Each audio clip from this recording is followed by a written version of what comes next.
Grits are nothing more than dry ground corn. So you can find white corn grits or yellow corn grits, depending on the variety of corn. I've got yellow corn grits here, also called polenta. You just want to make sure that they're fresh and coarsely ground, or better yet, stone ground. Stone ground grits have a delicious, nutty flavor.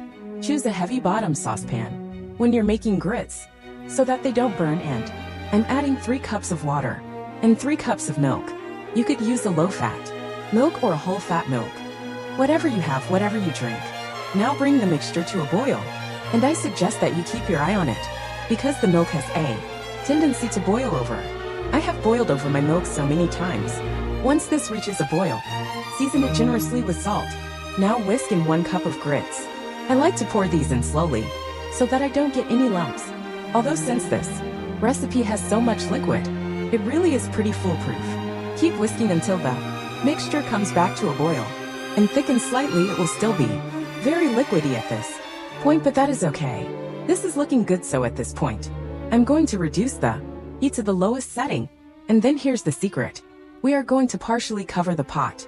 This is going to cut the cooking time in half. Now every 5 to 10 minutes, come back in with a rubber spatula and stir the mixture, being sure to scrape up any of the grits that are sticking to the bottom.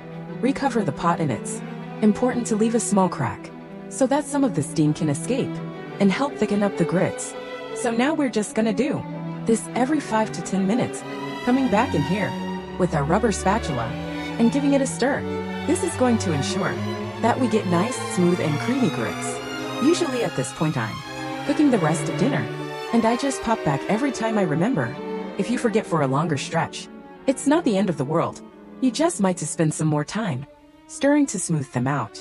Okay, I think we are about there. The grits have been cooking for about 30 to 35 minutes. You can see how thick and creamy they've gotten. I suggest you give them a taste. They should be soft and smooth and not at all gritty. Although be careful when you taste, because they are very hot. I'm going to finish the grits with some salt. Now the salt is critical to their flavor, so be generous. You'll need more than you think. And then I added a tablespoon of butter. I will add some more butter when I serve these. As I mentioned, they are so luscious and sweet. On their own, you really don't need much fat at all. Although by all means, if you want to add more, go for it. You could even stir in a handful or 2 of grated cheddar cheese or Parmesan cheese. You can make the grits up to 30 minutes in advance. Just drizzle them with a little bit of milk. Cover them and then let them set at room temperature until you're ready to serve. When you're ready, just reheat them and give them a good stir. You can always add more milk if needed. You can serve the grits straight out of the pot, but I have transferred them to a serving bowl. I'm just evening out the top and adding another tablespoon of butter. That butter will slowly melt across the top of the grits. Oh man, I am not kidding you when I tell you that these grits are truly one of my favorite comfort foods of all time. I would be happy here just to sit here with a spoon, but you can serve these grits in a million different ways. Today I'm gonna serve them as the base for roasted vegetable ratatouille.